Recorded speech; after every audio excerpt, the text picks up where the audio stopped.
Last class में अपन ने returns under GST पढ़ा था। रिटर्न्स अंडर जीएसटी में मैंने बोला था कि एक नॉर्मल पर्सन को मिनिमम 3 रिटर्न फाइल करना पड़ता है मंथली बेसिस पे, which is GSTR 1 detail of outward supply, 2 detail of inward supply, 3 अपना मंथली रिटर्न, और पूरे साल में एक एनुअल रिटर्न फाइल करना पड़ता है जो 31 दिसंबर तक फाइल हो जाता है। फिर मैंने बोला था स्पेशल केसेस में 5 एसएससी आते हैं, input service distributor, composition dealer, then फिर मैंने बोला होगा TDS, TCS, NRTP और OIDR। इन लोग के लिए जो रिटर्न्स के फॉर्म है वो सेपरेटली एप्लीकेबल है। सो जो भी अपन फॉर्म पढ़ेंगे वो फॉर्म इन लोग को एप्लीकेबल नहीं होएगा। उसके अंदर अपन ने पढ़ा था GSTR 1 is detail of outward supply, हर एक रजिस्टर्ड पर्सन को फाइल करने का है, वो 5 जन को छोड़ के। GSTR 1 due date monthly basis पे फाइल होता है, मंथली बेसिस पे फाइल करने के लिए 10th ड्यू डेट दिया है, but small tax pair 1.5 crore के नीचे वालों को क्वार्टरली का प्रोविजन गवर्नमेंट ने बना के दिया है। डिपार्टमेंट बोलता है जो भी GSTR 1 है वो इलेक्ट्रॉनिकली सबमिट करने का डायरेक्टली या तो फैसिलिटेशन सेंटर के थ्रू। और मेरे को बोला है GSTR 1 आप लोग फाइल कर सकता है 1 से 10 तारीख के बीच में, 11 से 15 के बीच में फाइल नहीं हो सकता है, और मंथ एंड के पहले फाइल नहीं हो सकता है, अनलेस बिजनेस बंद हो गया तो बात अलग है। GSTR 1 के अंदर मेरे को बोलता है डिटेल ऑफ आउटवर्ड सप्लाई रहेगा, उसमें B2B और B2C सेपरेट बताने का। अगर रजिस्टर्ड रेसिपिएंट को सप्लाई किया तो इंट्रा इंटर कुछ भी होएगा, इनवॉइस वाइज डिटेल जाएगा, और अगर अनरजिस्टर्ड को सप्लाई किया है तो कंसोलिडेटेड डिटेल जाएगा, बट अगर वैल्यू 2.5 लाख रुपए के ऊपर इंटर स्टेट में तो इनवॉइस वाइज डिटेल जाएगा। कम्युनिकेशन कैसे होता है, सर्विस टैक्स में टैक्स इवेजन का लूपहोल था, यहाँ पे वो लूपहोल हटाने के लिए डिपार्टमेंट ने बोला आप GSTR 1 फाइल करो, यहाँ से 2A और 4A जनरेट होएगा। 2A रजिस्टर्ड रेसिपिएंट को मिलेगा, 4A कंपोजिशन डीलर को मिलेगा। ये जो भी फॉर्म है उसको देख के GSTR 2 फाइल होता है, जिससे GSTR 1A जनरेट होएगा।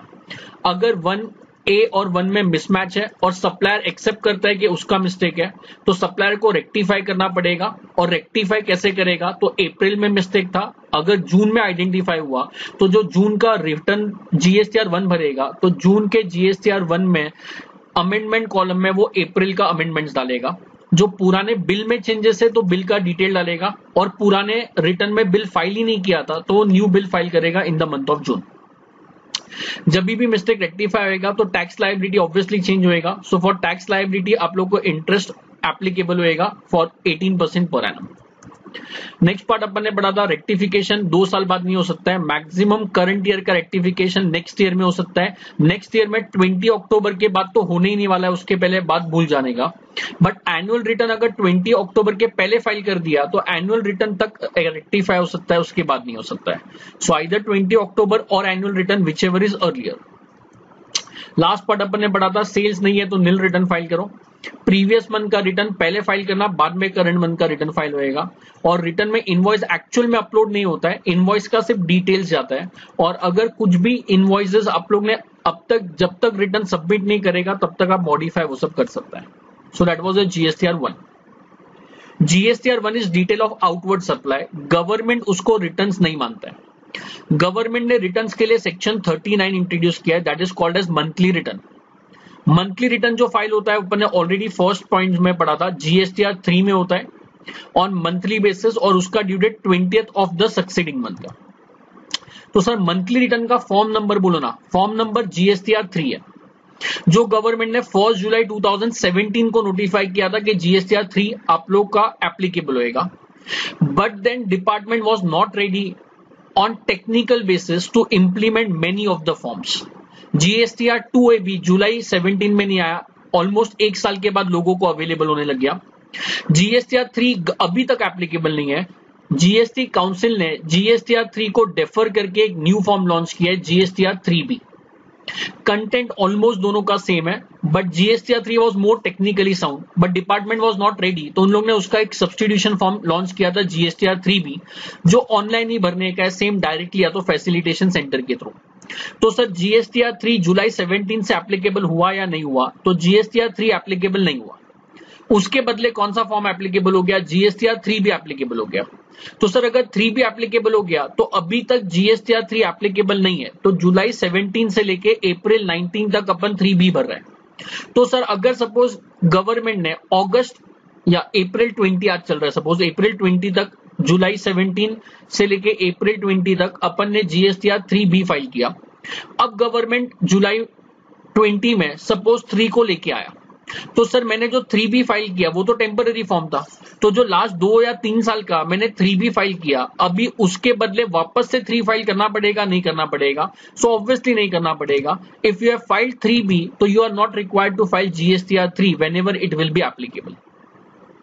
सो ओरिजिनली GSTR 3 लॉन्च होने वाला था, but due to government technical inefficiencies government ने 3B लॉन्च किया। 3B ऑनलाइन ही फाइल होएगा, और जो पीरियड के लिए 3B फाइल हो गया वो पीरियड के लिए जब भी 3 एप्लीकेबल होएगा, अपने को वापस से फाइल करने का जरूरत नहीं है। सर 3B में क्या कंटेंट रहेगा? तो 3B में तुम मान लो को नॉर्मली जो ओरिजिनल प्रोविजन था उसके हिसाब से सब चीज ऑटो रजिस्टर्ड होने वाला था। ऑटो रजिस्टर मतलब सर, ऑटो रजिस्टर मतलब जो 1 में अपन ने सेल का डिटेल डाला तो जो सेल्स पे टैक्स है वो 1 में ऑटोमेटिकली कैलकुलेट हो गया होगा। 2 में अपन परचेज का डिटेल डालता है तो परचेज का जो टैक्स है वो कैलकुलेट हो जाता है, तो ऑटोमेटिकली 3 में 1 और 2 का डिटेल आ जाएगा, और 1 में जो सेल्स पे टैक्स है दैट इज लायबिलिटी लेजर, उसमें से जो 2 में परचेज पे टैक्स है दैट इज क्रेडिट लेजर, वो माइनस हो जाएगा, और इसमें नेट बैलेंस ऑटोमेटिकली शो करेगा कि कितना कैश लेजर से पेमेंट जाने वाला है। तो अपना ITC का डिटेल, टैक्स पेमेंट का detail, composition, dealer, export, normal sales जो किया है, नॉर्मल परचेजेस जो किया है, वो सबका डिटेल इधर आ जाएगा। So this will include outward supply, this will include interstate outward supply, inward supply जो RCM में taxable है, composition taxable person का detail, eligible ITC, not eligible ITC separate अपने को बताना पड़ेगा, payment of tax, TDS, TCS, जो भी तुम लोग का टैक्स रिलेटेड प्रोविजन है सब 3B में आ जाएगा। डिपार्टमेंट बोलता है ड्यू डेट क्या है, ऑब्वियसली 3B मंथली बेसिस है and 20th of the succeeding month. Please remember इसमें स्मॉल टैक्स पेयर वाला पॉइंट एप्लीकेबल नहीं होता है। तो जो GSTR 1 में प्रोविजन था मंथली बेसिस 10th होता है, बट 1.5 करोड़ के नीचे वालों को क्वार्टरली बेसिस बोला था। इधर क्वार्टरली बेसिस का प्रोविजन नहीं आएगा, इधर तुम लोग को फाइल करना पड़ेगा monthly basis, whether you are normal tax payer और स्मॉल टैक्स पेयर, एक ही ड्यू डेट है मंथली बाय 20th। डिपार्टमेंट बोलता है कि जब भी GSTR 3B फाइल होएगा उसके साथ आप लोग को टैक्स का पेमेंट करना मैंडेटरी है। जो येलो से हाईलाइट किया पढ़ना ना, payment of tax for discharging tax liability as per form GSTR 3B। So basically tax payment का ड्यू डेट सेपरेटली मेंशन नहीं किया है, बट बोला है कि जो 3B में टैक्स कैलकुलेशन हुआ उसके हिसाब से तुम लोग को टैक्स भरने का है, तो जो 3B का ड्यू डेट है वही टैक्स के ड्यू डेट के लिए एप्लीकेबल हो जाएगा। So due date of filing 3B is 20th of the succeeding month, therefore tax has to be also paid by 20th of the succeeding month.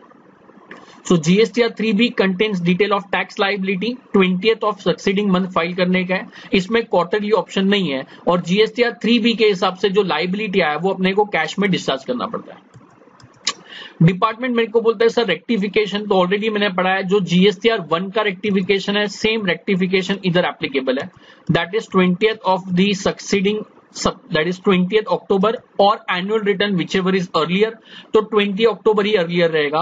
But अगर annual return पहले file कर दिया तो returns annual return file करने के बाद rectify नहीं हो सकता है। सो करंट ईयर का GSTR 3B can be rectified by the next year का 20 अक्टूबर और annual return whichever is earlier। Exam में 20 अक्टूबर डायरेक्टली मत लिखना, एग्जाम में टेक्निकल वर्ड है due date of filing the return for the month of September of the succeeding financial year. तो statement पूरा लिखना, due date of the returns for the September of the succeeding financial year और annual return whichever is earlier. Exam में technical word पूरा लिख के आना, बाकी this is similar to your GSTR 1। Sir nil return, obviously अगर tax liability नहीं है तो भी रिटर्न फाइल करने का है, एंड उसको अपन नील रिटर्न बोलता है, जो GSTR 1 में भी था। 1 में सेल्स नहीं है तो नील रिटर्न फाइल करो, यहाँ पे अगर टैक्स लायबिलिटी नहीं है तो GSTR में नील रिटर्न फाइल करो, but you have to file nil return compulsorily if you are registered under the law. Okay, that was GSTR 3B monthly return जो एक्चुअल रिटर्न्स है। GSTR 1 सिर्फ sales का detail था, GSTR 2 purchase का detail है, but 2 का जो credit है वो ऑटोमेटिकली न्यू फॉर्म्स के अंदर 3B में आ जाता है। सो इसके लिए ICAI ने तुम लोग के लिए GSTR 2 एप्लीकेबल अभी तक नहीं किया हुआ है, तो GSTR 2 का जो कंप्लायंस है वो सेपरेटली 3B के अंदर ही आ जाता है। 2 सेपरेट नहीं आता है, एक 2A फॉर्म आता है। तो अपने ICAI ने उसको एप्लीकेबल नहीं किया है। अपने थियरी मॉड्यूल में तुम लोग फर्स्ट पेज पढ़ोगे तो तुम लोग को समझ जाएगा, many provisions of GSTR is not yet applicable. तो इसके लिए बहुत सारा, जैसे GSTR 3 एप्लीकेबल नहीं है, 2 का भी थियोरेटिकल कॉन्सेप्ट बहुत डिफरेंट है और प्रैक्टिकल एप्लीकेबिलिटी बहुत डिफरेंट है, तो इसके लिए अपने सिलेबस में एप्लीकेबल नहीं होता है। So we have GSTR 1, we have GSTR 3B। अब मेरे को बोलता है sir monthly return, actual return is 3, वो तो सिर्फ सेल्स का डिटेल था। सर फर्स्ट रिटर्न मतलब कुछ नहीं होता है, फर्स्ट रिटर्न मतलब GSTR 3 ही है। तो जो अपन ने GSTR 3 पढ़ा वही फर्स्ट रिटर्न में आता है, बट गवर्नमेंट ने फर्स्ट रिटर्न करके एक सेपरेट कॉन्सेप्ट बनाया है। क्यों बनाया प्लीज समझना। तो रिटर्न्स कौन फाइल कर सकता है? रिटर्न्स वो फाइल कर सकता है जिसके पास रजिस्ट्रेशन नंबर है। तो अगर मेरे पास अप्रैल में रजिस्ट्रेशन नंबर आया तो मैं जब रिटर्न फाइल करूंगा तो ऑब्वियसली अप्रैल मंथ से रिटर्न फाइल होना चालू होगा। तो मैं अप्रैल का जो आउटवर्ड सप्लाई है वो 1 में बताऊंगा, इनवर्ड सप्लाई 2 में बताऊंगा, टैक्स पेमेंट 3 में करूंगा। ये मैं अप्रैल मंथ की बात कर रहा हूं जहां पे मेरे पास नंबर ऑलरेडी है। बट सर ऐसा भी तो हो सकता है कि जो टैक्स लायबिलिटी मेरा अराइज हुआ, फॉर एग्जांपल सपोज 2020-21 में मेरा टर्नओवर 20 लाख को एक्सीड होता है 11th ऑफ अप्रैल को। तो 11th अप्रैल को मेरा टर्नओवर अगर 20 लाख को एक्सीड हो रहा है तो वो डेट से मेरे को रजिस्ट्रेशन का लायबिलिटी अराइज हो जाता है। बट ऑब्वियसली जब भी मेरा टर्नओवर एक्सीड हुआ एग्जैक्टली सेम डे पे जाके थोड़ा मैं एप्लीकेशन दूंगा। तो गवर्नमेंट ने मेरे को बोला है कि जब भी you are liable to register, वहां से 30 डेज के अंदर आप लोग को अप्लाई करने का है फॉर रजिस्ट्रेशन। ये सेक्शन 25 ऑफ CGST एक्ट में दिया हुआ है। तो अगर मैं 11th अप्रैल को लाइबल हूं, मतलब मेरा टर्नओवर एक्सीड हो गया स्पेसिफाइड लिमिट, तो 11th अप्रैल को ही मुझे रजिस्ट्रेशन के लिए अप्लाई करना जरूरी नहीं है। गवर्नमेंट ने 30 डेज का टाइम दिया है। सो से मैंने 26 अप्रैल को अप्लाई किया for registration. Normally provision number मेरे को सेम डे या नेक्स्ट डे मिल जाता है। मैंने अपने एग्जांपल में अज्यूम किया है कि मेरे को जो रजिस्ट्रेशन नंबर डिपार्टमेंट ने दिया वो 29 अप्रैल को दिया। तो मेरा टर्नओवर एक्सीड हो गया 11th अप्रैल को, मैंने अप्लाई किया 26 अप्रैल को, सर्टिफिकेट मिला 29 अप्रैल को। तो 11th अप्रैल से लेके 29 अप्रैल के बीच मेरे पास GST नंबर नहीं था, though I was liable to register, मतलब मेरा टैक्स तो एप्लीकेबल हो गया बिकॉज टर्नओवर 20 लाख एक्सीड हो गया। बट ये पीरियड में अगर मेरे पास नंबर नहीं था तो डिपार्टमेंट बोलता है कि ये पीरियड में जो तुमने सेल्स किया वो सेल्स पे टैक्स तो एप्लीकेबल होने ही वाला है, और ये पीरियड में जहां पे तुम अनरजिस्टर्ड थे अगर तुम लोग ने परचेस किया तो परचेस का भी क्रेडिट मिलने वाला है। तो फ्रॉम 11th अप्रैल टिल 28 अप्रैल मेरे पास सर्टिफिकेट नहीं था, बट ये पीरियड में जो मैंने सेल्स किया वो सेल्स पे मेरे को GST भरना पड़ेगा और परचेस पे मुझे क्रेडिट भी मिलेगा। बट सर अपने पास तो नंबर नहीं था, तो नंबर नहीं था तो या तो आप वो पीरियड में सेल्स मत करो, या तो तुम लोग अपने सामने वाले को बोल के सेल्स करो कि मेरा लायबिलिटी अराइज होएगा और GST एप्लीकेबल है, बट मेरे पास GST नंबर नहीं है, तो जब भी मैं नंबर आएगा तो आप लोग को रिवाइज इनवॉइस बना के दूंगा। So either you convince the customer कि मेरे पास GST नंबर अभी नहीं है but it is a taxable supply, तो जब भी मैं आएगा तो मैं रिवाइज इनवॉइस बना के दूंगा, या तो you don't raise an invoice, मतलब you don't make a supply but tax तो एप्लीकेबल होएगा। सो इसलिए डिपार्टमेंट ने क्या बोला हुआ है कि sales made during this period is liable to tax, and section 31 में स्पेसिफिकली बोला हुआ है कि ये पीरियड में जो भी इनवॉइस इशू हुआ है वो तुम लोग रिवाइज कर सकता है with in 1 month from 29th of April. सब डेट्स इंपॉर्टेंट है, प्लीज याद रखना। मेरा टर्नओवर एक्सीड हुआ 11th अप्रैल को, बट सर्टिफिकेट मेरे को मिला 29th अप्रैल को। तो 11 से 28 जब मेरे पास GST नंबर नहीं था, वो पीरियड में जो भी मैंने सेल्स किया होगा उसके ऊपर टैक्स भरना कंपलसरी है। परचेस पे गवर्नमेंट सिमिलरली क्रेडिट भी देता है। बट जब मैंने सर सेल्स किया था तब मेरे पास नंबर नहीं था, तो आप या तो सामने वाले को कन्विंस करो कि जब नंबर आएगा तब मैं आपको रिवाइज इनवॉइस बना के दूंगा, या अपने वैल्यू में इंक्लूसिव ऑफ टैक्स बता के बैकवर्ड कैलकुलेशन करके गवर्नमेंट को टैक्स भरो। फॉर एग्जांपल मैंने जब सेल किया तो 1 लाख का सेल था, पर मैं GST कलेक्ट नहीं कर सकता बिकॉज मेरे पास GST नंबर नहीं है। तो 1 लाख के सेल के सामने मैंने GST कलेक्ट नहीं किया। अब 29 अप्रैल को जब नंबर आया तो 29 अप्रैल से 1 महीने के अंदर अंदर जो पुराना 1 लाख का इनवॉइस है मैं रिवाइज करके दूंगा 1 lakh plus 18,000 GST, total 1,18,000 with मेरा GST नंबर। तो अगर ये B2B सेल है, B2B सेल मतलब सामने वाला रजिस्टर्ड रेसिपिएंट है, तो कभी ऑब्जेक्शन नहीं लेगा, बिकॉज उसको क्रेडिट भी तो मिलेगा। मैं जब सेल पे टैक्स बताऊंगा तो वो परचेज पे क्रेडिट ले लेगा। बट अगर B2C है, तो अगर मैं कंज्यूमर के साथ डील कर रहा हूं तो कंज्यूमर को उसका क्रेडिट नहीं मिलता है, तो कंज्यूमर वापस से मेरे को 18,000 कभी भी फ्यूचर में देने वाला नहीं है। तो या तो आप वो कंज्यूमर को सेल ही मत करो, बिकॉज विदाउट जीएसटी आप लोग के पॉकेट से नहीं तो पैसा जाएगा, या तो सेल कर रहे हो और कस्टमर आपको बाद में पैसा नहीं देने वाला है, तो जो 1 लाख है उसको इंक्लूसिव ऑफ जीएसटी मानो और बैकवर्ड कैलकुलेशन करके गवर्नमेंट को टैक्स भरो, बट टैक्स भरना तो कंपलसरी है। मैं वापस से बोल रहा हूं, व्हाट इज रिटर्न्स तो मैंने बताया नहीं। मैंने 11 अप्रैल को लाइबल टू रजिस्टर था, 29 अप्रैल को सर्टिफिकेट मिला, तो 11 से 28 के बीच में जो भी सेल्स हुआ है उसके ऊपर टैक्स भरना कंपलसरी है। वेदर आप सामने वाले से रिकवर कर रहे हो या नहीं कर रहे हो, गवर्नमेंट टैक्स तो लेने वाला है। सामने वाले से रिकवर कर रहे हो तो उसको जीएसटी इनवॉइस तुम लोग बना के दे सकते हो, रिवाइज्ड इनवॉइस। रिकवर नहीं किया तो बैकवर्ड कैलकुलेशन करके पे करो, बट टैक्स तो भरना कंपलसरी है। सिमिलरली गवर्नमेंट बोलता है कि क्रेडिट भी आप लोग को मिलेगा। तो सर इसका रिटर्न से क्या रिलेशन है? तो इसका रिटर्न से ये रिलेशन है कि अगर मेरे को सर्टिफिकेट 29 अप्रैल को मिला, तो 1 सपोज अज्यूम करो ना, सर्टिफिकेट मेरे को मई में मिला होता, सपोज 29 अप्रैल के बदले सर्टिफिकेट मई में मिला, तो in the month of May में रजिस्टर्ड पर्सन बना। तो अगर मई मंथ में मैं रजिस्टर्ड हूं तो मैं जून में जब रिटर्न फाइल करूंगा तो मई में रिटर्न फाइल करूंगा। तो अप्रैल का तो रिटर्न्स में फाइल नहीं कर पाऊंगा, बिकॉज अप्रैल में तो मैं रजिस्टर्ड नहीं था। तो डिपार्टमेंट बोलता है जब भी तुम लोग रिटर्न्स फाइल करेगा तो फर्स्ट रिटर्न के ऑप्शन को टिक करना। फर्स्ट रिटर्न के ऑप्शन को टिक करोगे तो तुम लोग का जो रजिस्ट्रेशन नंबर जो पीरियड में नहीं था, वो पीरियड का भी सेल्स तुम लोग फिल कर पाओगे और वो पीरियड का परचेज भी तुम लोग फिल कर पाओगे। So while you are filing first return, only first return sir कौन सा फॉर्म में है? तो वो सेम फॉर्म है जीएसटीआर 3। फर्स्ट रिटर्न एक नॉर्मल रिटर्न की तरह ही है, ड्यू डेट भी सेम है। Only difference is whenever you opt for option of first return, तुम लोग को वो पीरियड का सेल और परचेज रिफ्लेक्ट करने के लिए मिल जाता है जो पीरियड के लिए आप लोग के पास रजिस्ट्रेशन नंबर नहीं था। सो लास्ट वाला कॉन्सेप्ट पढ़ना, लास्ट वाला line.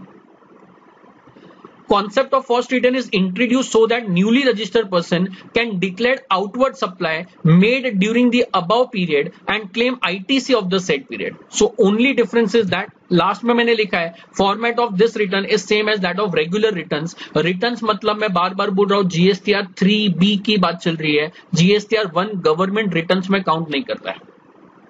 So that is your section number 40 first return. New concept is annual return. तो एनुअल रिटर्न तो मैंने फर्स्ट लेक्चर में बता दिया, जीएसटीआर 9 में जाता है। ऑब्वियसली एनुअल रिटर्न हर एक रजिस्टर्ड पर्सन को फाइल करना ही पड़ेगा, बट अपने 4-5 जन को छोड़ के ISD, composition dealer, OIDAR, NRTP and TDS TCS. Sir composition dealer इधर लिखा हुआ नहीं है, इधर इसलिए नहीं लिखा हुआ है बिकॉज कंपोजिशन डीलर को एनुअल रिटर्न फाइल करना पड़ता है और उसके लिए फॉर्म जो एप्लीकेबल है वो 9A एप्लीकेबल है। तो मैंने कंपोजिशन डीलर का पॉइंट इधर ही डाल दिया है। तो नॉर्मल एसएससी को एनुअल रिटर्न फाइल करना पड़ता है जीएसटीआर 9 के अंदर, और कंपोजिशन डीलर को एनुअल रिटर्न फाइल करना पड़ता है जीएसटीआर 9A के अंदर। आईएसडी, ओआईडीएआर, एनआरटीपी, टीडीएस, टीसीएस, ये मैं तुम लोग को लास्ट एक समरी बताऊंगा लास्ट स्लाइड में, बट इन लोग के लिए ये सब फॉर्म एप्लीकेबल ही नहीं है। इन लोग को कोई एनुअल रिटर्न फाइल करने का जरूरत नहीं है। सर एनुअल रिटर्न जो फाइल होएगा उसका ड्यू डेट ऑब्वियसली मैंने फर्स्ट लेक्चर में बता दिया है भाई 31 दिसंबर है, बराबर है। इसमें कोई वो स्मॉल टर्नओवर वाला केस है या नहीं है तो 2 मिनट में तुम लोग को मालूम पड़ जाएगा। जीएसटीआर 1 में मंथली बेसिस था, बट स्मॉल टैक्स पेयर को क्वार्टरली बेसिस था। 3B में हमेशा मंथली रहेगा, इधर वो ऑप्शन नहीं है। 3B आप लोग को कंपल्सरीली फाइल करना पड़ेगा मंथली बेसिस पे। एनुअल रिटर्न तुम लोग को फाइल करना पड़ेगा ईयरली बेसिस पे 31 December of the succeeding financial year.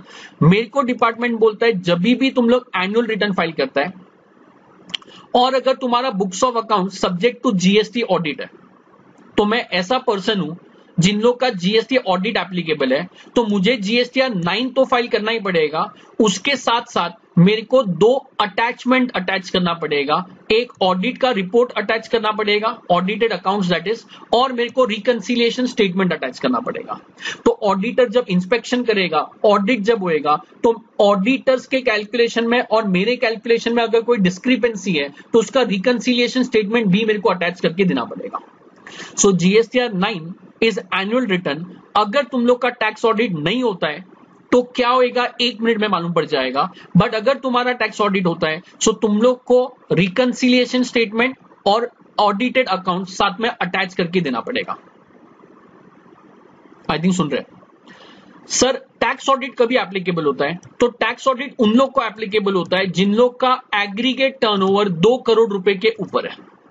उन लोग को अपना बुक्स ऑफ अकाउंट्स ऑडिट करवाना पड़ता है, चार्टेड अकाउंट से या तो कॉस्ट अकाउंटेंट से।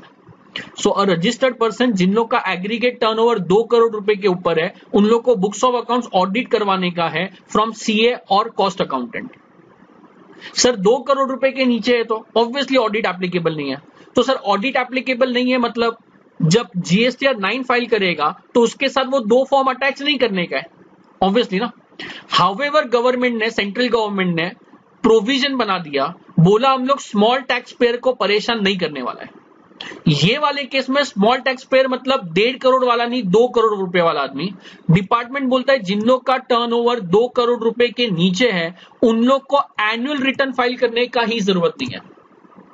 नोटिफिकेशन नंबर 47 2019 में डिपार्टमेंट बोलता है कि 17, 18 और 18, 19 जो फाइनेंशियल ईयर है उन लोग का जीएसटीआर 9 2 करोड़ के नीचे वालों को फाइल करने का जरूरत ही नहीं है। 2 करोड़ के ऊपर है तो रिटर्न भी फाइल करेगा, ऑडिट भी करवाएगा, ऑडिट का रिपोर्ट भी अटैच करेगा, रिकंसिलिएशन स्टेटमेंट भी अटैच करेगा।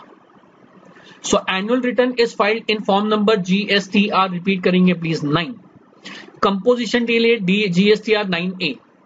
Annual return 31 December due date है, उस पर फाइल होना चाहिए। एनुअल रिटर्न के साथ साथ audit statement that is books, audited books, और तुम लोग को रिकंसिलिएशन स्टेटमेंट अटैच करना पड़ेगा। ऑडिट उन लोग का एप्लीकेबल होता है जिन लोग का टर्नओवर 2 करोड़ रुपए के ऊपर जाता है, और उन लोग को बीओए ऑडिट भी करवाने का है, सीए से भी ऑडिट करवाने का है। और अगर 2 करोड़ रुपए के नीचे है तो तुम लोग को कोई रिटर्न फाइल करने का जरूरत ही नहीं है, तो ऑडिट का प्रोविजन तो भूल ही जाओ।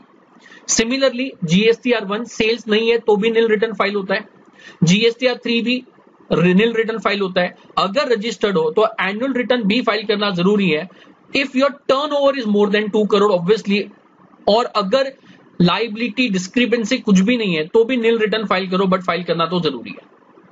आई थिंक समझेगा। जीएसटीआर 9 और 9A, 9A मतलब कंपोजिशन डीलर ऑनलाइन फाइल होएगा डायरेक्टली और फैसिलिटेशन सेंटर के थ्रू। डिपार्टमेंट मेरे को बोलता है जीएसटीआर 9B में इलेक्ट्रॉनिक कॉमर्स ऑपरेटर को एनुअल स्टेटमेंट देना पड़ता है, और 9B और 9C में तुम्हारा रिकंसिलिएशन स्टेटमेंट जाता है। सो फॉर्म 9 अपना मेन रिटर्न था, 9B और 9C अटैचमेंट है। 9B तुम लोग को किधर जाता है, 9B तुम लोग का ऑडिट्स है और 9C तुम लोग का रिकंसिलिएशन है। एनुअल स्टेटमेंट मतलब 9B होता है। आई थिंक समझेगा। ओके, इंपॉर्टेंट है, प्लीज सुनना। मेरा पैन नंबर है DVOPS, आगे जो भी है। मेरा 2 ऑफिस है, एक महाराष्ट्र में ऑफिस है और एक गुजरात में ऑफिस है। महाराष्ट्र का स्टेट कोड 27 है, गुजरात का स्टेट कोड 24 है। मैंने महाराष्ट्र में रजिस्ट्रेशन नंबर लिया है, गुजरात में भी रजिस्ट्रेशन नंबर लिया है, मतलब एक ही आदमी के पास 2 ऑफिस है, दोनों का सेपरेट रजिस्ट्रेशन नंबर है। अगर दोनों का सेपरेट रजिस्ट्रेशन नंबर है तो दोनों का एनुअल रिटर्न सेपरेट जाएगा, मतलब मेरे को बोलता है separate returns for each registration number. तो मेरे पास अगर पूरे इंडिया में 50 रजिस्ट्रेशन नंबर है तो 50 जन का एनुअल रिटर्न सेपरेट जाएगा, 5 नंबर है तो 5 का सेपरेट रिटर्न जाएगा, और 1 है तो ऑब्वियसली 1 ही रिटर्न जाएगा। सो डिपार्टमेंट मेरे को सेक्शन 44 में बोलता है annual return will be filed separate for separate registration number. Annual return will be accompanied by audited accounts and reconciliation statement. Audited accounts reconciliation उसी को एप्लीकेबल होता है जिन लोग का टर्नओवर 2 करोड़ के ऊपर है, बट अगर 2 करोड़ के नीचे टर्नओवर है तो आप लोग को रिटर्न ही फाइल नहीं करने का। Composition dealer annual return file करेगा इन जीएसटीआर, कौन सा बोला है मैंने, 9A। आई थिंक समझेगा। So that is your annual return. पहले जीएसटीआर 1 पढ़ाया था, फिर मंथली रिटर्न जीएसटीआर 3B में पढ़ाया मैंने, फिर 40 में फर्स्ट रिटर्न पढ़ाया, वो सेम जीएसटीआर 3B है। 44 में अपना एनुअल रिटर्न एप्लीकेबल होता है। सेक्शन 45 बोलता है फाइनल रिटर्न। सर पहली बात तो फाइनल रिटर्न कौन से फॉर्म में जाएगा और कौन भरेगा? तो रजिस्टर्ड पर्सन भरेगा। कब भरेगा? तो अगर मैंने रजिस्ट्रेशन नंबर कैंसिल करवा दिया है तो मेरे को जीएसटीआर 10 में फाइनल रिटर्न फाइल करना पड़ता है। किसको फाइल करने का है? रजिस्टर्ड पर्सन को। फाइनल रिटर्न क्या होता है? तो फाइनल रिटर्न तभी एप्लीकेबल होता है जब तुम लोग का रजिस्ट्रेशन नंबर कैंसिल हो गया है। सर रजिस्ट्रेशन नंबर कैंसिल क्यों होएगा? तो मैं वॉलंटरीली रजिस्ट्रेशन नंबर कैंसिल करूंगा। फॉर एग्जांपल अगर मैंने बिजनेस ही बंद कर दिया तो मेरा नंबर काम का ही नहीं है, या तो डिपार्टमेंट मेरा रजिस्ट्रेशन नंबर कैंसिल कर सकता है। अगर मैंने कोई ऑफेंसेस कमिट किया है तो डिपार्टमेंट कैंसिल करेगा। इन आइदर विच वेज अगर रजिस्ट्रेशन कैंसिल हो रहा है तो जिस दिन कैंसिलेशन हुआ, डेट ऑफ कैंसिलेशन या तो order of cancellation, date of cancellation या तो ऑर्डर ऑफ कैंसिलेशन, दोनों में से जो भी लेटर है वहां से 3 महीने के अंदर अंदर तुम लोग को जीएसटीआर 10 फाइल करना पड़ेगा। क्या फाइल करना पड़ेगा? जीएसटीआर 10 फाइल करना पड़ेगा। That will be your final return, जिसमें गवर्नमेंट असेसमेंट करेगा कि कैंसिलेशन के पहले तुम लोग का कोई टैक्स लायबिलिटी पेंडिंग था या नहीं था, based on that returns. So इसके लिए it is mandatory to file. There is no option for that. If your registration have been cancelled either voluntarily or it is cancellation by department, तुम लोग का जो भी डेट ऑफ ऑर्डर है या तो डेट ऑफ इफेक्टिव कैंसिलेशन है, वहां से 3 महीने के अंदर अंदर तुम लोग को जीएसटीआर 10 फाइल करना कंपलसरी है। Only this much is applicable to your syllabus. उसका कंटेंट वो सब कुछ एप्लीकेबल नहीं है। डिपार्टमेंट मेरे को बोलता है अगर तुम लोग ने कोई भी रिटर्न फाइल नहीं किया, जीएसटीआर 1 सेल का डिटेल नहीं दिया, परचेज का डिटेल 2 में नहीं दिया, 3B फाइल नहीं किया, एनुअल रिटर्न 9 में फाइल नहीं किया या 10 फाइल नहीं किया, कोई भी रिटर्न फाइल नहीं किया, तो डिपार्टमेंट बोलता है रजिस्टर्ड पर्सन को नोटिस आएगा। या तो 3 में रिटर्न फाइल नहीं किया, या तो 9 में फाइल नहीं किया, या तो 10 में फाइल नहीं किया। तुम लोग को जब नोटिस आएगा, डिपार्टमेंट बोलता है वो नोटिस आएगा जीएसटीआर 3A फॉर्म के अंदर।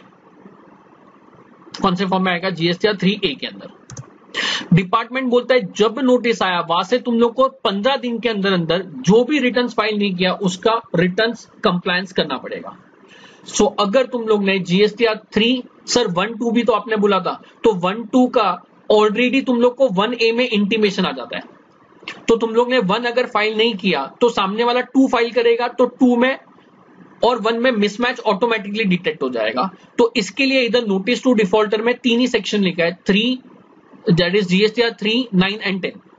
इसमें से कोई भी रिटर्न फाइल नहीं किया तो डिपार्टमेंट नोटिस भेजेगा 3A में। नोटिस में 15 दिन का टाइम दिया रहेगा to file the respective returns.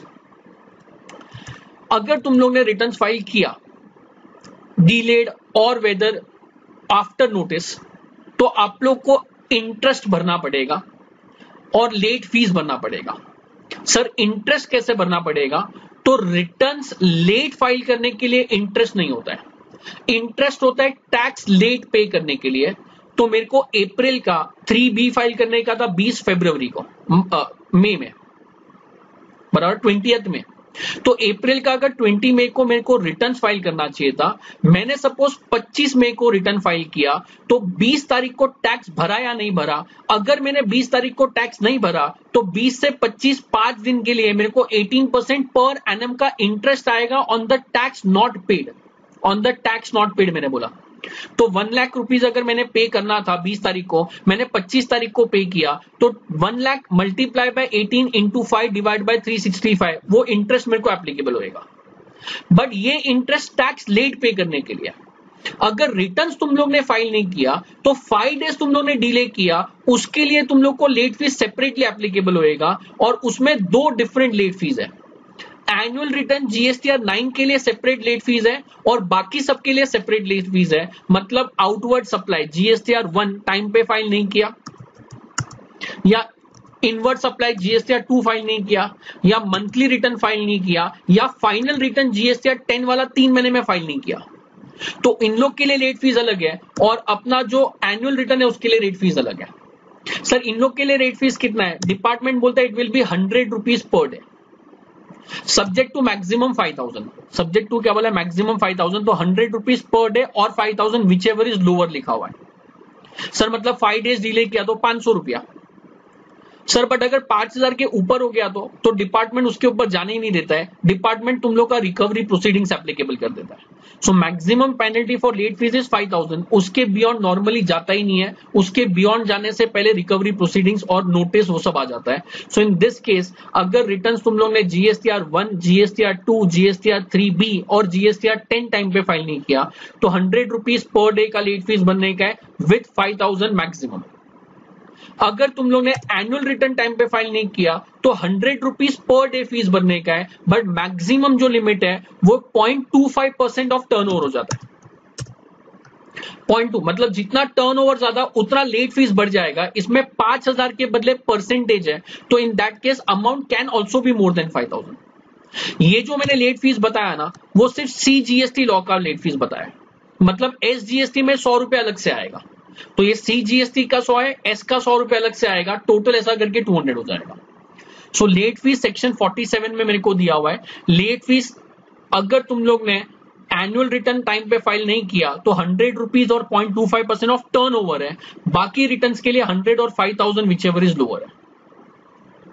I think समझेगा। ओके तो फर्स्ट अपन ने पढ़ा GSTR 1, देन अपन ने पढ़ा GSTR 3B, 2 अपने को काम का नहीं है। देन अपन ने पढ़ा GSTR 9, 9A, 10 और नोटिस टू डिफॉल्टर 3A का, और लेट फीस अपना सेक्शन 47 में। अपन ने स्टार्टिंग से पढ़ा हुआ है 5 स्पेशल केसेस है, input service distributor, composition dealer, OIDAR, TDS TCS, और एक मेरे को बोलता है TDS TCS सेपरेट, TDS अलग है, TCS अलग है। तो ये वाले केसेस में मैंने स्पेशल रिटर्न्स बार बार बोला है। स्पेशल रिटर्न्स में सबसे इंपॉर्टेंट तुम लोग के लिए है कंपोजिशन डीलर, बाकी सबका तो सिर्फ ड्यू डेट याद रखने का है, उतना ही तुम लोग के सिलेबस का पार्ट है। सो सर कंपोजिशन डीलर में जो रिटर्न्स फाइल होएगा वो पहली बात तो रजिस्टर्ड पर्सन करेगा। सर कंपोजिशन डीलर का मतलब ही नहीं मालूम, आप बार बार कंपोजिशन डीलर तो बोल रहे हो। कंपोजिशन डीलर एक ऐसा पर्सन है जिन लोग का टर्नओवर प्रीसीडिंग फाइनेंशियल ईयर में 1,50,00,000 के नीचे था, और अगर तुम लोग का टर्नओवर 1,50,00,000 के नीचे है तो तुम्हारे पास ऑप्शन है। ऑप्शन सर क्या ऑप्शन है कि तुम लोग नॉर्मल टैक्स जो 12% एप्लीकेबल होता है उसके बदले सिर्फ 0.5% टैक्स भरो, CGST 0.5, SGST टोटल 1%। तो जो कंपोजिशन डीलर होता है उन लोग को ये स्कीम ऑप्शनल है, लेने का है तो लो, नहीं लेने का है तो मत लो। अगर तुम लोग को स्कीम चाहिए तो टर्नओवर 1.5 करोड़ के नीचे होना चाहिए और तुम लोग को रेट ऑफ टैक्स 1% आएगा। अगर तुम सर्विस प्रोवाइडर हो तो तुम लोग को कंपोजिशन स्कीम मिलता है अंडर नोटिफिकेशन नंबर 2 2019 में, नोटिफिकेशन नंबर 2 2019 में। सर इसमें क्या है, सर्विस प्रोवाइडर को कंपोजिशन स्कीम चाहिए तो टर्नओवर 50 लाख को एक्सीड नहीं करना चाहिए, और इन लोग में जो टैक्स रेट एप्लीकेबल है वो 3% पे एप्लीकेबल होता है। ये मैं सिर्फ शॉर्ट डिस्क्रिप्शन दे रहा हूं, कंपोजिशन डीलर का एक सेपरेट चैप्टर ऑलरेडी है। सो कंपोजिशन डीलर मतलब गुड्स के केस में 1.5 करोड़ रुपए का टर्नओवर है, सर्विसेज में 50 लाख का है, उधर रेट 1% है, इधर रेट 336% है। सर कंपोजिशन डीलर में जो रेट ऑफ टैक्स है उसमें एक पॉइंट है, तो सर हर एक कोई कंपोजिशन स्कीम ही लेगा ना। कंपोजिशन स्कीम एप्लीकेबल तभी होएगा जब तुम लोग ITC नहीं लेगा। तो अगर मैं परचेस करता हूं तो मुझे उसका क्रेडिट मिलता है, बट अगर मैं कंपोजिशन स्कीम में रहूंगा तो मेरे को परचेजेस का क्रेडिट मिलने वाला नहीं है। रिपीट करेंगे प्लीज, किसका क्रेडिट नहीं मिलने वाला है? परचेजेस का क्रेडिट नहीं मिलने वाला है। प्लस जो कंपोजिशन टैक्सेबल पर्सन है वो हर एक बिल के साथ GST पे नहीं करता है। मैं नॉर्मल पर्सन हूं तो मैंने 1 लाख का सर्विस दिया तो मैं 1 लाख पे 18,000 GST चार्ज करूंगा। नेक्स्ट बिल 50 का है उसके ऊपर GST, 10,000 का GST and so on. But composition taxable person monthly के बदले क्वार्टरली रिटर्न फर्निश करता है और क्वार्टरली टैक्स पे करता है। और वो क्या करता है, अप्रैल मई जून ये 3 महीने में टोटल जो सेल्स है ना उसका 1% टैक्स भरता है टोटल का। तो ये हर एक बिल के ऊपर सेपरेटली GST चार्ज नहीं कर सकता है, मतलब ये टैक्स का बर्डन शिफ्ट नहीं कर सकता है। ये न्यू कॉन्सेप्ट है, समझता है तो। So composition dealer can not shift the burden of tax, तो उसके पॉकेट से टैक्स जाएगा और प्लस उसको आईटीसी भी नहीं मिलेगा। तो अगर तुम लोग को स्कीम बेनिफिशियल है तो ही लो, नहीं तो तुम लोग ये स्कीम रिजेक्ट कर सकता है। सो नॉर्मली जो नीचे स्टेशनरी का दुकान है, मेडिकल स्टोर है, उन लोग ये स्कीम लेता है बिकॉज इन लोग कस्टमर से डील करते हैं। सर इसमें क्या है, रिटर्न्स का बताओ ना, तो इन लोग को जो रिटर्न्स है वो CMP 8 में आता है, बट CMP 8 है, GSTR नहीं है। जो भी रिटर्न्स अपन ने पढ़ा सब GSTR में पढ़ा, तो ये जो है रिटर्न्स नहीं है, रिटर्न्स आता है GSTR 4 में। सो इन लोग के लिए दो फॉर्म एप्लीकेबल है, एक CMP 8 है और एक GSTR 4 है। सर दोनों में डिफरेंस क्या है? दोनों का पहली बात तो ड्यू डेट है, एक का क्वार्टरली बेसिस है और एक का एनुअल बेसिस है। तो बेसिकली इन लोग को 1(3)B एप्लीकेबल ही नहीं है। सर 9A क्या है मैं 2 मिनट में बता दूंगा। इन लोग को 1 और 3B एप्लीकेबल नहीं है, और इन लोग को जो टैक्स पेमेंट है वो क्वार्टरली बेसिस पे करने का है। तो क्वार्टरली बेसिस में 18 इन लोग का ड्यू डेट है। सो अप्रैल मई जून का टैक्स इन लोग 18 जुलाई को भरेगा। ड्यू डेट इसका 30 अप्रैल है, इंपॉर्टेंट है। नॉर्मल ड्यू डेट जो अपन ने 9 का पढ़ा था एनुअल रिटर्न का, वो ड्यू डेट क्या था? वो ड्यू डेट था अपना 31 दिसंबर। इन लोग को इन बिटवीन अप्रैल से लेके मार्च तक कोई रिटर्न ही फाइल नहीं करने का है। CMP 8 में स्टेटमेंट 2 मिनट का काम है, और वो स्टेटमेंट भी टैक्स पेमेंट का डिटेल रहता है, लिखा है मैंने, details of payment of self assessed tax. But जो GSTR 4 है वो तुम लोग का जो रिटर्न है वो एनुअल रिटर्न नहीं है, वो रिटर्न है जो तुम लोग को साल में एक बार फाइल करने का है by 30 April of the next year. Sir इसमें क्या रहेगा? ये सिंपल लैंग्वेज में एनुअल रिटर्न है, बट 9A क्या मैं 1 मिनट में बता दूंगा। सो अपन इसको रिटर्न्स बोलता है। This is not practically an annual return, this is not an annual return, this is a return filed on yearly basis. तो कंपोजिशन डीलर का डेफिनेशन मैंने दिया। इन लोग को क्वार्टरली बेसिस पे CMP 8 फाइल करना पड़ता है जिसमें टैक्स का डिटेल जाता है, और GSTR 4 भी थियोरेटिकली तो क्वार्टरली बेसिस पे ही जाना चाहिए। GSTR 4 भी क्वार्टरली बेसिस पे ही जाना चाहिए, और जो CMP 8 है उसके साथ ही जाना चाहिए। बट गवर्नमेंट ने प्रोसीजर अभी के लिए रिड्यूस करके रखा हुआ है, इसलिए दो सेपरेट प्रोविजन है, नहीं तो CMP 8 के बदले GSTR 4 जाना चाहिए नॉर्मली। GSTR 4 में डिटेल क्या रहेगा? तो 3 डिटेल रहेगा। इनवर्ड सप्लाई का डिटेल रहेगा, टैक्स पेमेंट का डिटेल रहेगा, और आउटवर्ड सप्लाई का डिटेल रहेगा। ये पूरा उल्टा है। मैंने तुम लोग को GSTR 1 में बोला था, अच्छे से सुनना, 1 मतलब आउटवर्ड सप्लाई। सो आउटवर्ड सप्लाई में मैंने बोला था कि आउटवर्ड सप्लाई में तुम लोग को सेल्स का हर एक का इनवॉइस वाइज डिटेल देने का है। But composition dealer invoice wise tax ही नहीं भरता है, तो इनवॉइस वाइज डिटेल कैसे देगा?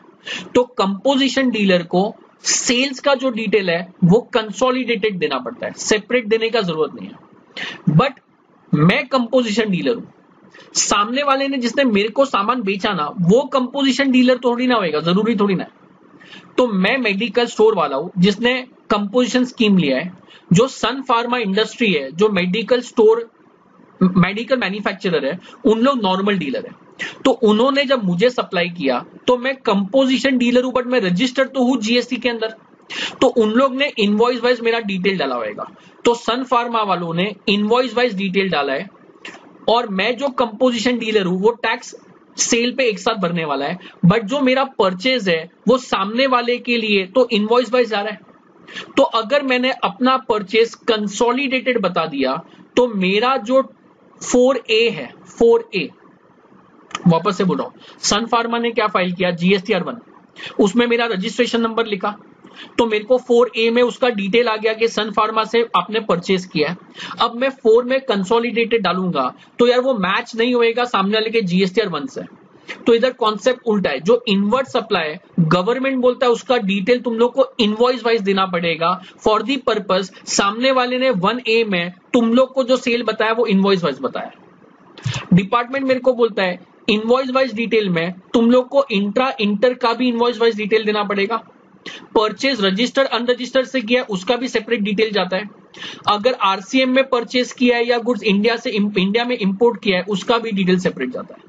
सो इनवर्ड सप्लाई का डिटेल इनवॉइस वाइज जाएगा, whether it is intra state और inter state, whether it is from unregistered person और रजिस्टर्ड पर्सन, और वेदर इट इज इंपोर्ट और taxable under RCM। Every case you are liable to give detail invoice wise. Sir tax liability का detail वो तो जो CMP 8 में भरा वही डिटेल इधर कॉपी कर दो, आउटवर्ड सप्लाई का कंसोलिडेटेड डिटेल जाएगा। आई थिंक समझता है। So GSTR 4 is filed by composition dealer. Composition dealer goods में 1.5 करोड़ के नीचे है, सर्विसेज में 50 लाख के नीचे है। इन लोग ना तो आईटीसी अवेल कर सकता है, ना तो इन लोग बर्डन पास ऑन कर सकता है, रेदर इन लोग 3 महीने के टर्नओवर पे एक साथ टैक्स भरता है, इनवॉइस वाइज भरता ही नहीं है। टैक्स पे करने के लिए इन लोग को क्वार्टरली सीएमपी 8 फाइल करने का है 18 तारीख तक of the next month, quarter के नेक्स्ट मंथ में, जिसमें पेमेंट का डिटेल जाता है। और सेल परचेज का डिटेल जीएसटीआर 4 में जाता है, जिसमें इनवर्ड सप्लाई, टैक्स और आउटवर्ड सप्लाई का डिटेल रहेगा, इनवॉइस वाइज डिटेल रहेगा मैचिंग के लिए, एंड आउटवर्ड सप्लाई कंसोलिडेटेड रहेगा। डिपार्टमेंट मेरे को बोलता है, ये ऑलरेडी मैंने पढ़ा है, जीएसटीआर 1 सामने वाला फाइल करेगा, उसका ऑटो पॉपुलेशन जीएसटीआर 4A में होगा, जो अपन 4A में देख सकता है किधर से क्या परचेज किया। डिपार्टमेंट बोलता है अगर लास्ट ईयर दैट इज 1920 में तुम नॉर्मल डीलर थे, 2021 में तुमने कंपोजिशन स्कीम ऑप्ट किया, ट्रांजिशन प्रोविजन है बराबर से सुनना, 1920 में यू वर नॉर्मल डीलर, 2021 में you opted for composition scheme. 1920 में जब तुम नॉर्मल डीलर थे तो तुम लोग को सारे नॉर्मल रिटर्न फाइल करने पड़े होंगे, that is GSTR 1, GSTR 3B and so on.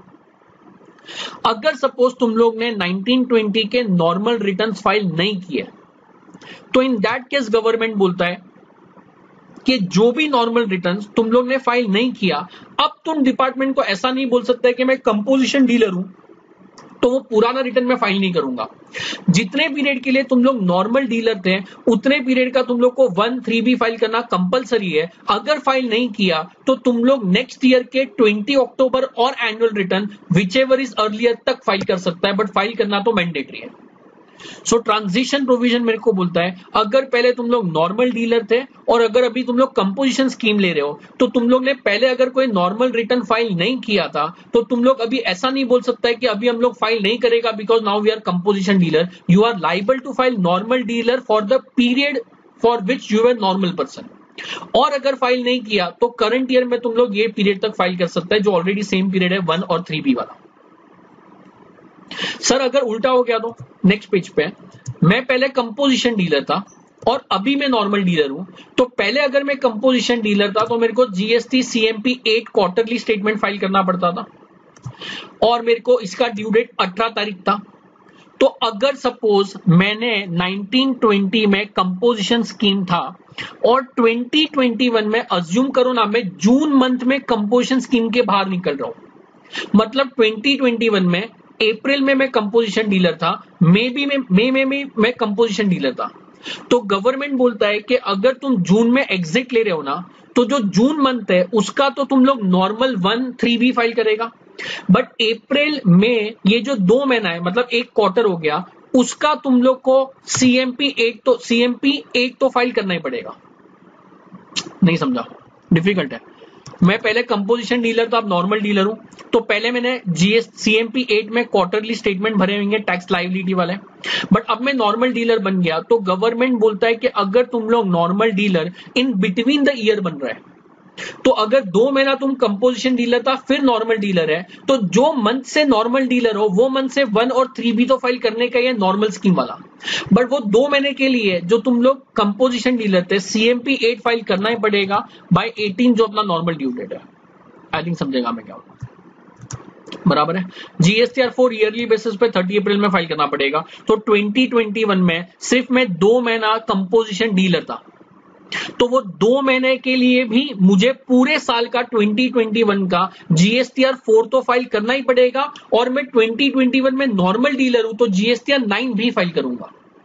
तो जीएसटीआर 4 कंपोजिशन स्कीम के लिए फाइल करूंगा और 9 रेगुलर स्कीम के लिए फाइल करूंगा। Both returns has to be filed by the composition dealer if he is opting out of the composition scheme in between the year. I think समझेगा। So that is a composition dealer returns by composition dealer बराबर है। तो special case में एक ही case तुम लोग के लिए इंपॉर्टेंट है, कंपोजिशन डीलर वाला। कंपोजिशन डीलर 8 में टैक्स का डिटेल देगा, 4 में रिटर्न्स फाइल करेगा। 4 एनुअल रिटर्न नहीं है, एक्चुअल में 4 क्वार्टरली रिटर्न था, उसको गवर्नमेंट ने बोला है पूरे साल में एक बार फाइल करने का है 30 अप्रैल तक, और 18 को एवरी क्वार्टर के बाद तुम लोग को टैक्स पेमेंट का डिटेल दे देगा। सेल्स परचेज का डिटेल रहेगा, परचेज का इनवॉइस वाइज डिटेल रहेगा और सेल्स का कंसोलिडेटेड डिटेल रहेगा। तुम लोग को auto populate inward supply 4A में मिलेगा। ट्रांजिशन में पहले नॉर्मल डीलर था, अभी कंपोजिशन है, तो पहले का रिटर्न फाइल करना कंपलसरी है। नहीं किया तो वो अपने ड्यू डेट अर्लियर वाले के पहले फाइल करो। पहले कंपोजिशन था, अभी नॉर्मल है, तो पहले तो जीएसटी सीएमपी 8 और 4 फाइल करना ही था। और अभी इन बिटवीन द ईयर लिया तो जहां से स्कीम एग्जिट लिया वहां से नॉर्मल 1 और 3 भी आएगा, बट वो 2 महीने का सीएमपी 8 फाइल करना पड़ेगा, प्लस तुम लोग को एनुअल रिटर्न में 4 भी फाइल करना पड़ेगा 30 अप्रैल तक। बराबर है सर। स्पेशल केस में 5 लोग थे, ISD, TDS, TCS and so on, उसमें से एक ही तुम लोग के लिए थियोरेटिकली इंपॉर्टेंट है, दैट इज कंपोजिशन डीलर। बाकी ऑब्जेक्टिव टाइप ऑफ क्वेश्चन के लिए इंपॉर्टेंट है, तो मैंने उसका समरी बना के दे दिया है तुम लोग को। GSTR 5, 5A, 6, 7, 8। 1 detail of outward supply normal आदमी फाइल करता है। 2 detail of inward supply normal आदमी फाइल करता है। 3 मंथली रिटर्न नॉर्मल आदमी फाइल करता है। 4 कंपोजिशन डीलर। 5, 6, 7, 8 इधर आ गया। 9 एनुअल रिटर्न है। 10 फाइनल रिटर्न है। 5A क्या है मैं बताता हूं। 5A, 6, 7, 8 सबका सब मंथली रिटर्न है। 5 कौन फाइल करेगा? 5 फाइल करेगा non resident taxable person. 5A कौन फाइल करेगा? OIDAR, online information database access और retrieval services. Sir non resident taxable person मतलब, नॉन रेसिडेंट टैक्सेबल पर्सन मतलब ऐसा आदमी जिसका पूरे इंडिया में कोई फिक्स एस्टैब्लिशमेंट नहीं है और वो इंडिया में आ रहा है जस्ट फॉर टेम्पररी बिजनेस। मतलब मुंबई में एक एग्जीबिशन है, मुंबई में जो एग्जीबिशन है वो एग्जीबिशन में चाइना वाले ने एग्जीबिशन के लिए अपना प्रोडक्ट डिस्प्ले किया है। जो एग्जीबिशन 15 दिन के लिए चलेगा, 15 दिन के बाद एग्जीबिशन खत्म हो जाएगा। सो चाइना वाला जब इंडिया में 15 दिन के लिए आएगा तो उसको इंडिया में अपन बोलेंगे नॉन रेसिडेंट टैक्सेबल पर्सन, और उसको रजिस्ट्रेशन लेना कंपलसरी है और उसको रिटर्न्स भी फाइल करना कंपलसरी है जीएसटीआर 5 में। तो before leaving India he have to file GSTR 5 and then only his liability will be determined. 5A OIDAR sir online information database access और रिट्राइवल सर्विसेज का मतलब बोलो ना। इसका एग्जांपल है नेटफ्लिक्स, इसका एग्जांपल है अमेजॉन, क्लाउड सर्विसेज ड्रॉपबॉक्स हो गया, गूगल ड्राइव हो गया, ऑनलाइन गेमिंग हो गया, अपना ICAI का वेबसाइट मॉड्यूल डाउनलोड जब अपन करता है तो उसको OIDAR बोलते हैं। सो सर OIDAR मतलब ऐसा एक सर्विसेज जिसमें ह्यूमन इंटरवेंशन या तो 0 होता है या तो मिनिमल हो सकता है। That is basically a software driven services. तो नेटफ्लिक्स में रेसिपिएंट होता है बट सप्लायर का कोई रोल ही नहीं है, everything is based on software. वो जो नेटफ्लिक्स पे जो शोज या मूवीज अपलोडेड है अपन उसको एक्सेस कर सकता है, that is called as online information database access services. ICAI के वेबसाइट पे मॉड्यूल ऑलरेडी अपलोडेड है, अपने को सिर्फ डाउनलोड करने का है, विदाउट ह्यूमन इंटरवेंशन डाउनलोड हो जाता है। So that is online information database access और रिट्राइवल सर्विसेज। तो ये जो OIDAR वाले हैं उसका एक सेपरेट कॉन्सेप्ट है, रजिस्ट्रेशन चैप्टर में आएगा। बट ये जो OIDAR वाले हैं उन लोग को रजिस्ट्रेशन इंडिया में लेना कंपलसरी है, even though they are located outside India. Sir ALT Balaji, जो ऑल्ट बालाजी है वो OIDAR है, वो इंडिया का एस्टैब्लिशमेंट है। तो ऑल्ट बालाजी जो इंडिया का एस्टैब्लिशमेंट है उन लोग को तो नॉर्मल प्रोसीजर आएगा, 1 वाला, 3B वाला, 9 वाला, 10 वाला। बट जो नेटफ्लिक्स है जो इंडिया का एस्टैब्लिशमेंट नहीं है उन लोग को तो अपन इतना सारा फॉर्म अप्लाई नहीं कर सकता है। इसके लिए उन लोग को बोला है कि तुम लोग को एक सेपरेट रिटर्न आएगा जीएसटीआर 5A में। NRTP भी नॉन रेसिडेंट है, OIDAR इंडिया का भी हो सकता है, बट इंडिया के OIDAR को नॉर्मल रिटर्न आएगा, USA, चाइना, आउटसाइड इंडिया के OIDAR को 5A आएगा। सर 6 जो TDS डिडक्ट करता है, sorry 6 is for input service distributor, जिन लोग TDS tax deduction at source होता है उन लोग के लिए 7 एप्लीकेबल है, टैक्स कलेक्शन एट सोर्स के लिए 8 एप्लीकेबल है, जो सेक्शन 51, 52 में मैं डिस्कस करूंगा। तो अभी के लिए सब समझना, टीडीएस जीएसटीआर, मतलब मैंने अगर टीडीएस काट के किसी को पेमेंट दी है, जीएसटी का टीडीएस अलग है, इनकम टैक्स का अलग है। तो अगर जीएसटी में मैंने किसी को टीडीएस काट के पेमेंट किया है, तो मैं जब टीडीएस डिडक्ट करके गवर्नमेंट को पे करूंगा, तो जब मैं पे करूंगा तो मैं उसका इंफॉर्मेशन जीएसटीआर 7 में दूंगा। अगर मैंने टीसीएस कलेक्ट किया, ये नॉर्मली इलेक्ट्रॉनिक कॉमर्स ऑपरेटर को है, टीसीएस एप्लीकेबल फ्लिपकार्ट, अमेजॉन, ये सबको होता है। तो अगर मैं टीसीएस डिडक्ट करूंगा तो टीसीएस के लिए जीएसटीआर 8 एप्लीकेबल है। सो मैं सप्लायर हूं, सामने वाला रेसिपिएंट है, वो आदमी मुझे पैसा देने वाला है, और अगर वो मुझे पैसा टीडीएस या टीसीएस कट करके देने वाला है, तो वो टीडीएस और टीसीएस का इंफॉर्मेशन वो गवर्नमेंट को 7 और 8 में देगा। सब मंथली बेसिस पे फाइल होएगा, बट ड्यू डेट अलग अलग है। जीएसटीआर 5 चाइना वाला इंडिया में एग्जीबिशन के लिए आ रहा है, तो अगर वो 1 अप्रैल को इंडिया में एग्जीबिशन के लिए आया, 7 अप्रैल तक एग्जीबिशन खत्म हो गया, तो गवर्नमेंट बोलता है कि तुझे 7 दिन के अंदर अंदर, मतलब 7 अप्रैल को एग्जीबिशन खत्म हुआ तो 14 अप्रैल तक तुझे जीएसटीआर 5 फाइल करना पड़ेगा। सो चाइना वाला नॉन रेसिडेंट टैक्सेबल पर्सन अगर इंडिया में आ रहा है, तो उसने रजिस्ट्रेशन अगर कैंसिल किया है, तो कैंसिलेशन से 7 डेज के अंदर जीएसटीआर 5 फाइल करना कंपलसरी है। बट अगर सपोज सर एनआरटीपी कितने दिन के लिए आ सकता है, मैक्सिमम 90 डेज। मैक्सिमम 90 डेज मतलब वो 1 अप्रैल को आया और सपोज 1 जून तक इंडिया में था, तो अप्रैल का रिटर्न तो 20 मई को भरेगा, मतलब जो नॉर्मल ड्यू डेट है वो।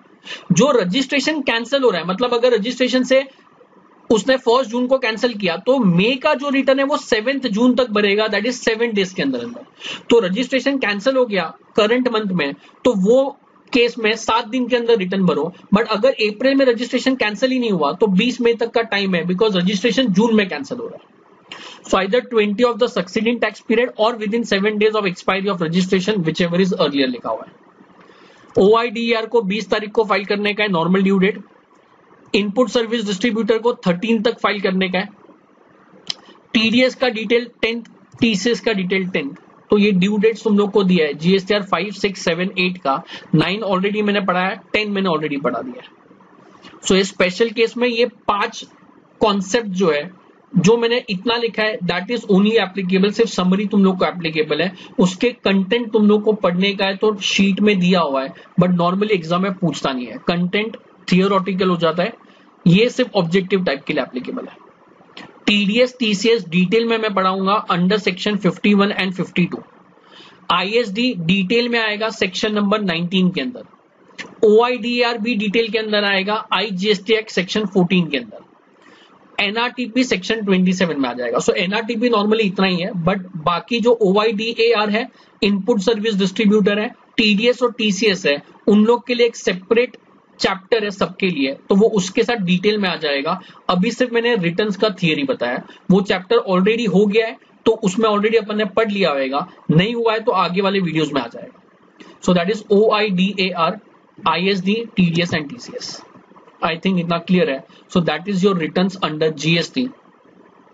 जीएसटीआर 1, 3B, 9, 9A कंपोजिशन के लिए, 9B, 9C अपना एनुअल स्टेटमेंट और reconciliation statement, then GSTR 10 final return, GST CMP 8 composition का, 4B कंपोजिशन का, और ये सब तुम लोग का नॉर्मल रिटर्न। आई थिंक समझे।